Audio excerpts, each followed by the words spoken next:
שלום לכולם, אני אראה לכם איך עושים איפוס טיפול לסקודה קודיאק 2025, גם סוף 2024. זה גם תופס בסקודה אוקטביה. פשוט מאוד, מניעים את הרכב, בסדר? מחכים שנייה שיתאין הכל. לוחצים פה לחיצה קלה. רק שנייה, כאן, נחזור אחורה. יפה. אתם רואים את הירוק הזה שיש מסביב?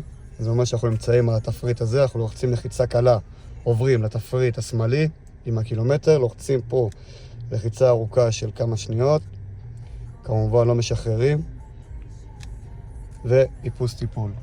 הולכים לפה, לוחצים לחיצה yes, יורדים למטה, לוחצים,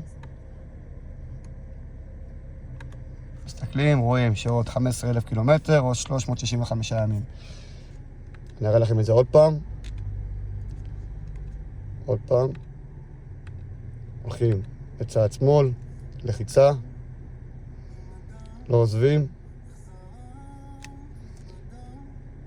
לוחצים, יורדים למטה, והכל בסדר. שמחתי לעזור.